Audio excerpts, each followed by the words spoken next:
അർജുനായുള്ള തെരച്ചിൽ 12-ാം ദിനം തുടരുമ്പോൾ വളരെ പ്രധാനപ്പെട്ട വിവരങ്ങളാണ് ഇന്നിപ്പോൾ പുറത്തു വന്നിട്ടുള്ളത്. അല്പസമയം മുൻപാണ് ഐബോർഡ് പരിശോധന റിപ്പോർട്ട് പുറത്തു വന്നതിൻ്റെ ചിത്രങ്ങൾ സഹിതം പ്രേക്ഷകർക്ക് 24 നൽകുന്നുണ്ട്.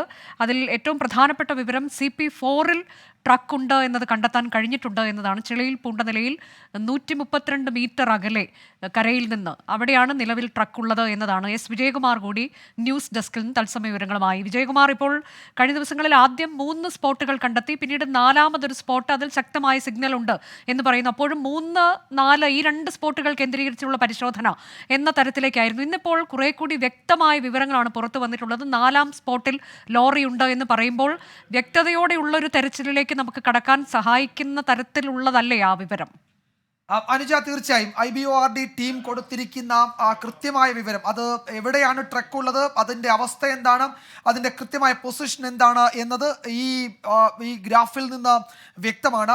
വളരെ കൃത്യമാണ് ഐബോർഡിൻ്റെ കണക്ക്. അപ്പോൾ നമ്മളെ സംബന്ധിച്ച് തെരച്ചിലിലേക്ക് നമുക്ക് ഒരു പോയിന്റിൽ കേന്ദ്രീകരിക്കാം എന്നുള്ളതാണ് ഏറ്റവും പ്രധാനപ്പെട്ട കാര്യം. നമുക്ക് ഇതിൽ വളരെ വ്യക്തമായി തന്നെ കാണാം എവിടെയാണ് ട്രക്ക് ഇപ്പോൾ കിടക്കുന്നത്, അതിൻ്റെ അവസ്ഥ എന്താണെന്നുള്ളത്. കരയിൽ നിന്ന് 132 മീറ്റർ അകലെ ഈ കോണ്ടാക്ട് പോയിന്റ് CP4-ലാണ് ഈ ട്രക്ക് ഇപ്പോൾ സ്ഥിതി ചെയ്യുന്നത്. അതിൻ്റെ സ്ഥാനം വളരെ കൃത്യമായി തന്നെ ഐബോർഡ് സംഘം ഈ നാവികസേനയ്ക്കും ജില്ലാ അഡ്മിനിസ്ട്രേഷനും ഡിസ്ട്രിക്ട് അഡ്മിനിസ്ട്രേഷനും കൈമാറിയിട്ടുണ്ട്. തീരത്തു നിന്ന് 132 മീറ്റർ അകലെയാണ് ആ ട്രക്ക് ഉള്ളത്. ആ ട്രക്ക് ഇവിടെ മണ്ണിനടിയിൽ ഏതാണ്ട് തറഞ്ഞിരിക്കുന്ന അവസ്ഥയാണ്.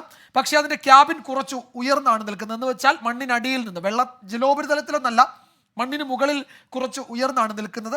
അതിന് തകരാറ് പറ്റിയിട്ടുണ്ട്, ആ വാഹനത്തിന് കേടുപാടുകൾ പറ്റിയിട്ടുണ്ട്. പക്ഷേ അത് എത്രത്തോളം ഗുരുതരമായ പ്രശ്നങ്ങൾ ആ വാഹനത്തിനുണ്ട് എന്ന് വ്യക്തമല്ല. പക്ഷേ അത് കൃത്യമായി ഏത് പൊസിഷനിലാണ് എന്ന് വ്യക്തമാണ്. 132 മീറ്റർ ദൂരെ ആ ട്രക്കിൻ്റെ സ്ഥാനം അത് ഐബോർഡ് സംഘത്തിൻ്റെ ഡ്രോൺ പരിശോധനയിൽ കണ്ടെത്തിയിട്ടുണ്ട്.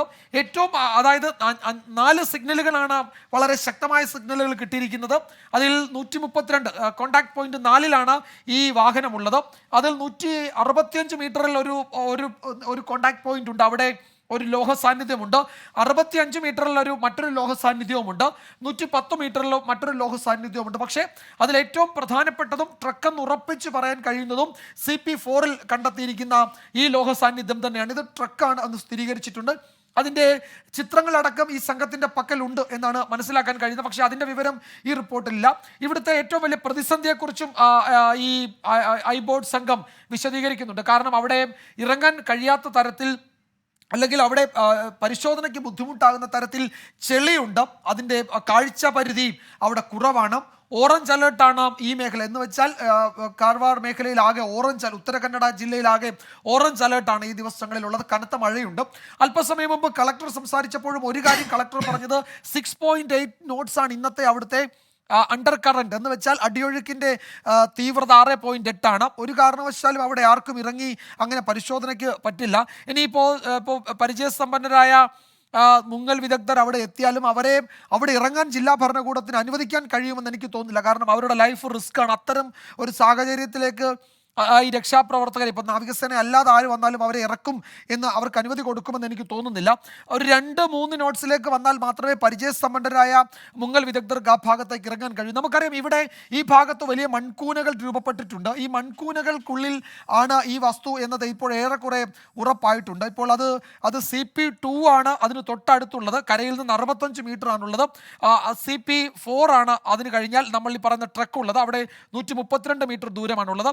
ഈ ഭാഗത്തൊക്കെ മൺകൂനകൾ രൂപപ്പെട്ട് കിടക്കുന്നുണ്ട്. അപ്പോൾ ഒരു കാര്യം ഉറപ്പാണ്, നമുക്ക് ഈ കരയിൽ നിന്ന് ഏതാണ്ട് 100-160 മീറ്റർ ഉയരത്തിൽ നിന്ന് ഇടിഞ്ഞു വന്ന ഈ മൺകൂന, അല്ലെങ്കിൽ ഈ മണ്ണും ചെളിയും പാറയും ഒക്കെ ഈ ഭാഗം നദിയുടെ ഏതാണ്ടൊരു പകുതിയോടടുത്ത് വരെ അത് വന്നിട്ടുണ്ടെന്നാണ് നമ്മൾ മനസ്സിലാക്കേണ്ടത്. അപ്പോൾ എത്ര ഫോഴ്സിലാണ്, എത്ര ശക്തിയിലാണ് ആ ജലപ്രവാഹം ഈ ഭാഗത്തേക്ക് വന്നത് എന്ന് നമ്മൾ കരുതണം. അതിനൊപ്പമാണ് ഈ ലോഹഭാഗങ്ങളൊക്കെ വന്നത്. അർജുൻ്റെ ലോറിയും അതിൻ്റെ കൂടെ തന്നെയാണ് വന്നത് എന്നാണ് നമ്മൾ കരുതേണ്ടത്. അതിൽ ഒരു കാര്യം കൂടി ഈ ഘട്ടത്തിൽ പറയാനുള്ളത്, ഈ ക്യാബിനിൽ മനുഷ്യ സാന്നിധ്യമുണ്ടോ എന്നതിൻ്റെ പ്രാഥമിക പരിശോധന അവർ പൂർത്തിയാക്കിയിട്ടുണ്ട്. അതിൽ ഉറപ്പിച്ചെന്നും അവർക്ക് പറയാൻ കഴിയില്ലെങ്കിലും ഇതുവരെയുള്ള പരിശോധന അത്തരം ഒരു സാന്നിധ്യം കണ്ടെത്തിയിട്ടില്ല എന്നാണ് ഐബോർഡ് റിപ്പോർട്ടിൽ പറയുന്നത്. എന്ന് വെച്ചാൽ ആളില്ല എന്നതോ ആളുണ്ടോ എന്നതിലൊരു നിഗമനത്തിലേക്ക് അവർ എത്തുന്നില്ല. പക്ഷേ ഇതുവരെയുള്ള പരിശോധനയിൽ അത്തരം സാന്നിധ്യം കണ്ടെത്തിയിട്ടില്ല എന്ന് പറയുന്നു. പക്ഷേ ഒരു കാര്യം ഉറപ്പ്, CP4 അവിടെ ഈ ട്രക്ക് ഉണ്ട് എന്ന് ഉറപ്പിച്ചിട്ടുണ്ട്. ഇനിയിപ്പോൾ ദൗത്യ സംഘത്തിന് ഈ പോയിന്റിൽ മാത്രം കേന്ദ്രീകരിച്ചാൽ മതി. ഈ നദിയുടെ ഇത്രയും ഭാഗം അവർക്ക് ഒഴിവാക്കാം. ഈ പർട്ടിക്കുലർ പോയിന്റിൽ കേന്ദ്രീകരിക്കാം, തെരച്ചിൽ നടത്താം. അതാണ് ഏറ്റവും അനുകൂല ഘടകം. അനുജ, കരയിൽ നിന്ന് 132 മീറ്റർ അകലെ CP4 എന്ന സ്ഥലത്ത് ആ സ്പോട്ടിലാണ് അർജുന്റെ ട്രക്കുള്ളത്, അർജുന്റെ ലോറി ഉള്ളത് എന്ന് കൃത്യമായ വിവരങ്ങൾ കിട്ടുന്നു. അതിന്റെ അടിസ്ഥാനത്തിലുള്ള തുടർ പരിശോധനകളാകും ഇനി നടത്തുക.